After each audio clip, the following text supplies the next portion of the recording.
सब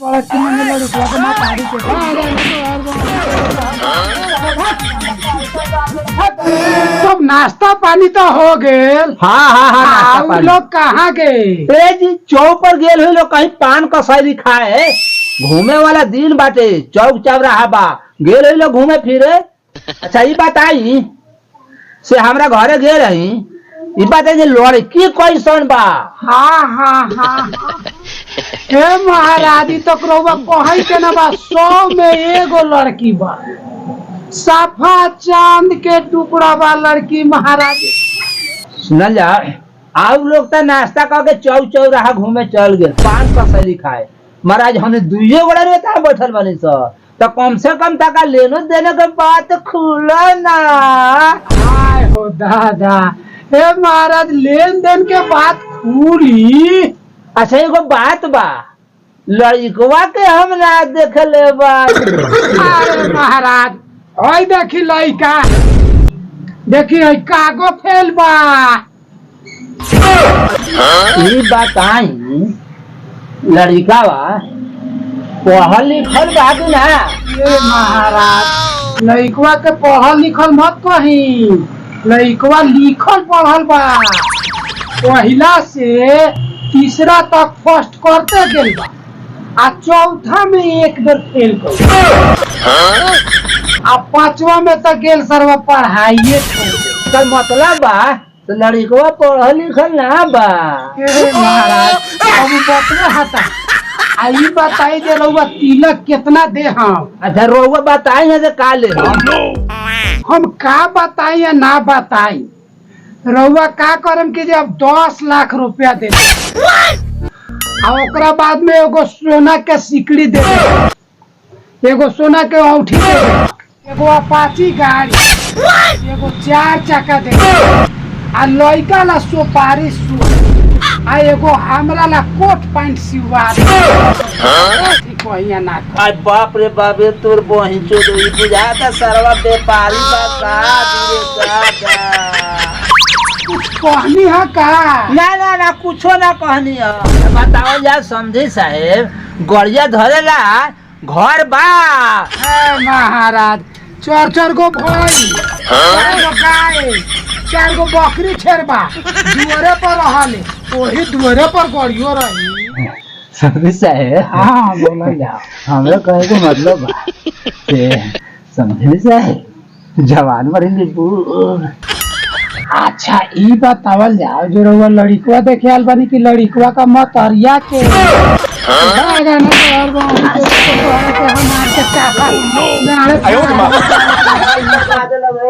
बुझाता तो।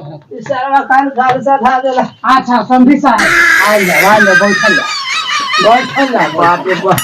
अच्छा ये बतावल जाओ समझी साहेब, ये तो गलती हो गेल बा, मर हमार फर्ज बाकी ना पूछे। फर्ज तो एकदम बना था, फर्ज बना। कितना तिलकवा का पैसा कहल बा? सरौ तो हरा बुद्धि में जूझी पड़ा ना, सुन लो 10 लाख अच्छा रुपया देवे के बा। अच्छा 10 लाख। अच्छा रउआ तिलक के पैसा ली रउआ काहे ले तो खिसियाल बा? 1 2 3 4 5 6 7 8 9 10 भाई 10 लाख रुपया ली। आज जल्दी पंडित सरवा के बुलाई या फूल लगाई या दिन तुरवाई। पैसा तो पूरा हो गए, लेकिन गड़िया लइकवा के सुपारी सुटवा आया पचिया हमर कोटवा पैंटवा कब मिली? सब पिटाई का दिन भेड़ जाई, कन्या निरीक्षण का बेरी सब भेड़ जाई। कन्या निरीक्षण का? हाँ। अच्छा हम फोन लगावा तानी। हाँ।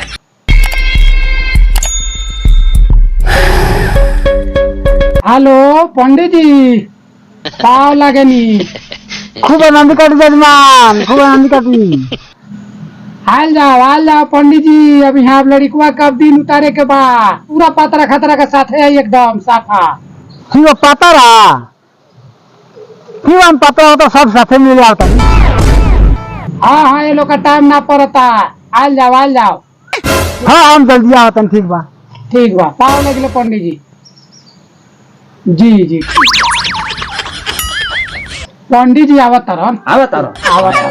सारा पंडित जी पाका हवन गलन है एगो जजमान का में और वो कौन सा भावते बड़ा साला जजमान बिया लगने के दिन भी उतारत रहता। अच्छा हम 2-4 रुपये धज हो चाहिए गाँव में जजमान के चला अपने खाए और पहले नाश्ता पानी करावे कि ना करावे चलो देखा तनी समझी चाहे अब भाई पंडित जी ना आइलो देखल जा महाराज देखल जा पंडित जी के हम फोन कर देले बानी हाँ। पंडित जी बेचैन हुई नहीं आवेला ठीक बा सीताराम जय सीताराम हाँ देखल जा पंडित जी आइएगा कहाँ लगला पंडित जी कल्याण हो पंडित कल्याण हो कल्याण हो चल जा बैठल जा पंडित जी बैठल जा मंगलम भगवान विष्णु मंगलम गाय ध्वजा मंगलम नारी कक्षा मंगलम तानवाहनी। पंडित जी कौन मंत्र है हे महाराज कलू के इहे पत्र में आयल बा नायका पत्र में। अच्छा तो पंडित जी हाँ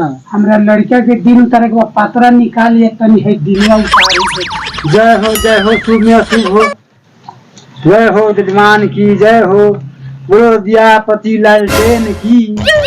पंडित ई तो पात्रा बाजे बोलल जाले जे सियापति श्री रामचंद्र की जय कई बोलता नहीं रहुआ की जे दियापति लालटेन की जय ना त नायका पत्र में हमने क्या बा कलू में दियापति लालटेन की जय जय।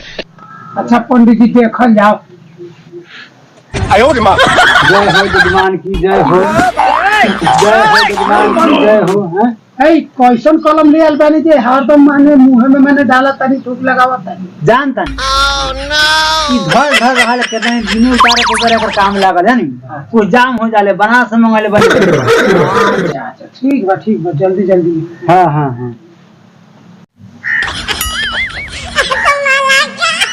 जजमान लड़का लड़की के या लड़की लड़का के देख ले बा। हाँ पंडित जी उ सब हो गेल बा सब हो गइल बा सब विध हो गेल बा सब रहुआ खाली दिन उतारे के बा दिन उतारे के बा बस हाँ जजमान। हाँ पंडित जी रघु लड़की की शादी होता है। हाँ आ लड़का देख ले बानी मोबाइल में फोटो में देख ले बानी पंडित जी फोटो में देख ले। हाँ ये सर्वे को लड़के के फालिश मार दिले बा। हाँ आई बाप रे बाप सर्वा का लड़का के फालिश मार दिल बा। आई दादा रे दादा तो सारा सही देखा था नहीं गाँव के पंडित के हमने छावड़ा के भी हवा काटी खा दी पंडित जी। हाँ जजमान हाँ पूछना हो गई पंडित जी रुक जाओ। हाँ तब हम लड़कियों को बोला के देख ली हाँ समझी साहब हाँ हम तो रहुआ के पहले ही बता देले बानी जे लड़का में कौनो इतने के साफा काग से टहकार बा तो तंका कहे के मतलब से समझी जी बोला देती लड़कवा के तो ठीक रही तका देख लेती। अच्छा मैंने अभी विचार भेल। हाँ अच्छा ठीक बा हम बोलवा देता हाँ हे बबलुआ अरे सरवा है आओ ना हम बोलवानी तो बोलिए देंगे आओ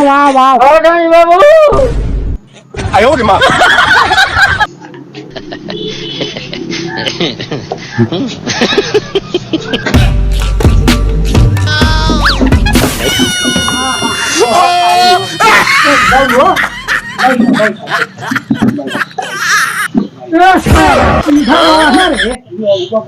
भगाओ मत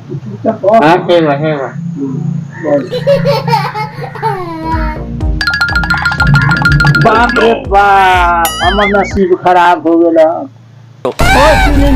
हमार तिलक का पैसा दिया।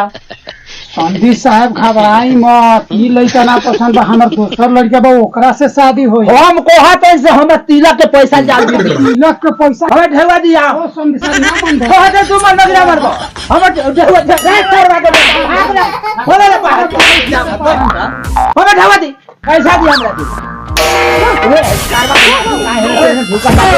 दी बानरा के चोदा रही साला है ढेवा दे दी। संधी साहब कहत है जे ढेउआ को बाबू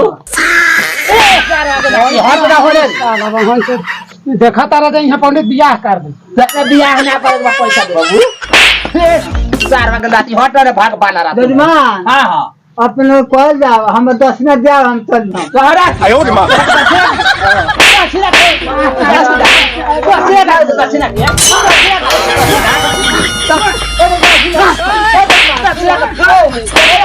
पंडित बाटे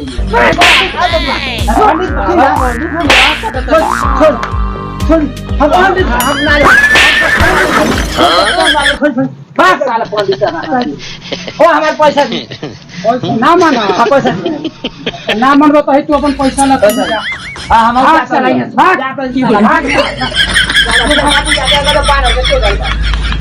बाबू सारा खेल बिगाड़ देले तू हमर सब अथी हो गल हां पता है सब कुछ सजावट तोर बाद में बियाह हो